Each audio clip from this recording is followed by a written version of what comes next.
stinky smoke, intense.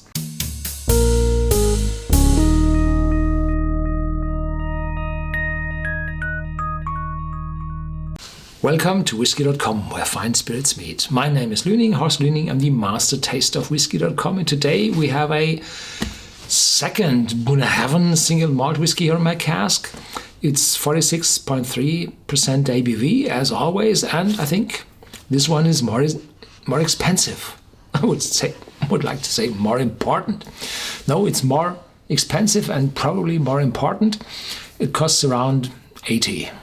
Well, euros, pounds, dollars, wherever you live, plus minus.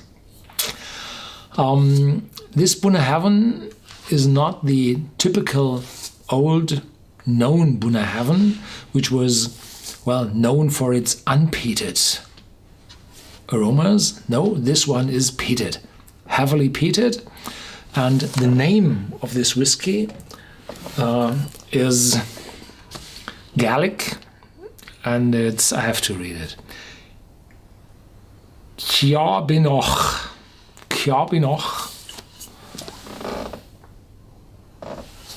And this means smoky mist.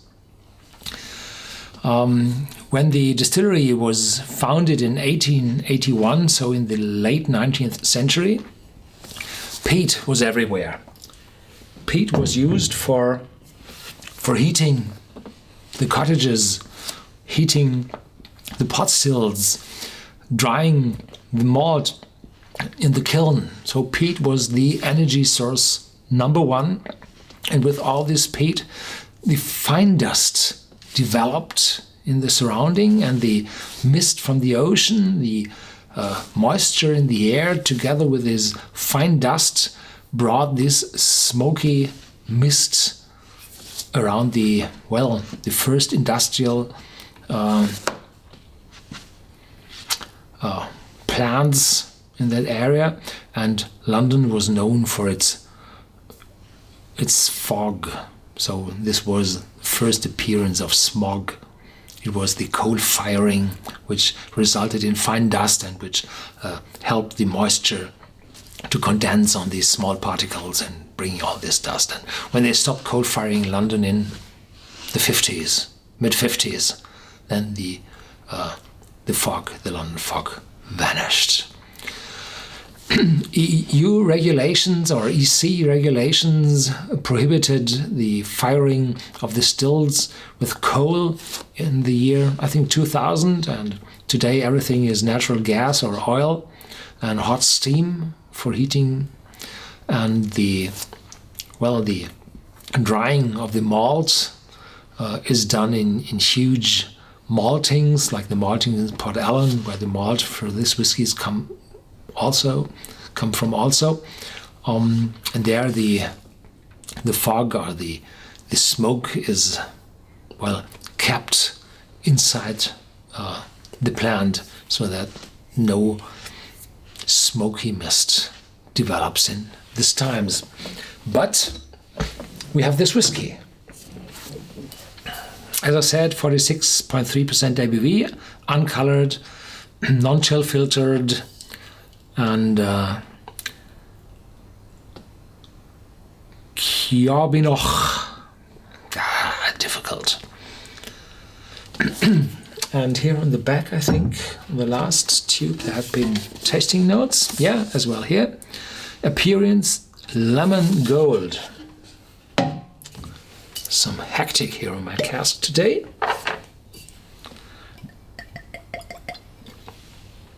Lemon gold, fits, check. As I said, uncolored. Nose, intense and pungent, phenolic, fragrant smoke, light tar, sweet oak, seaweed, creamy, and mildly antiseptic. Oh, you have a cold? Antiseptic. No alcohol for diseases. Palate, sweet maltiness, then a lovely balance of a tangy smokiness and vanilla notes, mellow and smooth, white pepper, hints of bitter orange, licorice and sea salt. finish. Oat cakes, I do not like them. They are too dry. Peppery sweet smoke, then sea salt, again lingering. But I'm sure inside this whiskey, or in the aftertaste of this whiskey, there's no typical oat cake present. It remembers the taster of oat cakes. For me, it might be something completely different.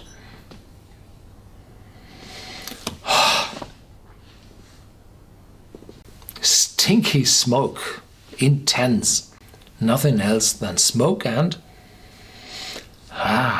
one of the medicinal kind. Oh, yeah. Tar, light tar. Typical tar from the street is too heavy, too strong. This is light tar, probably wood tar, which he used for filling the gaps between the planks or the boards of the boats. Yeah. And probably some seaweed.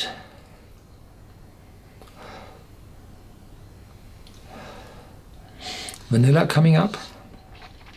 And I read on the back of the bottle, yes, on the back of the bottle, that this whiskey is matured in ex-bourbon casks for over 10 years. So there's no writing in the front, but in the back that it's older than 10 years. And 10 years in first and second fill, probably refill, bourbon cask will bring some vanilla, will bring some caramel. And the vanilla is there, smoky vanilla. The sweetness, yeah. Let's have a sip first.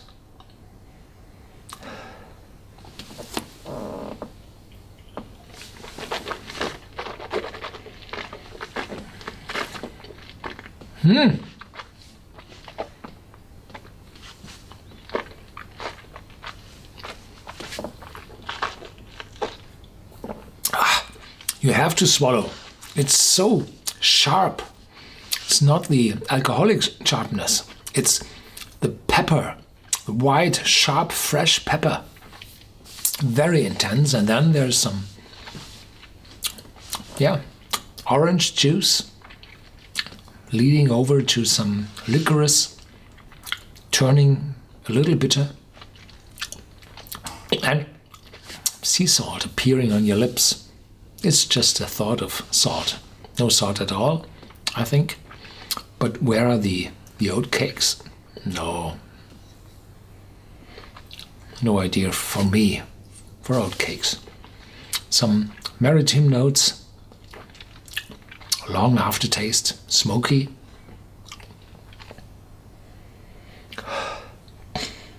And this spiciness in the taste. Weird.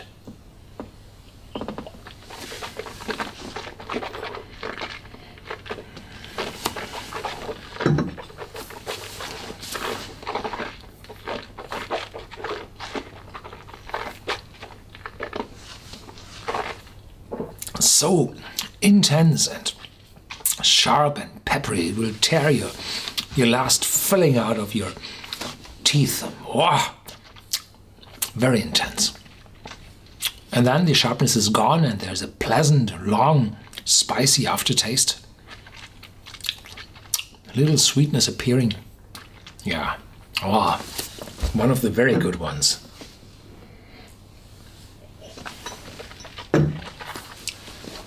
Quite a little expensive for a 10-year-old. There are other extremely peated, smoky single malt whiskies with an age of 10 years available on Islay. They cost half of that. But this one really is a good one. So have a try. Thank you very much for watching. If you have questions, please ask them on our vlog on Whisky.com and stay tuned. There's more to come.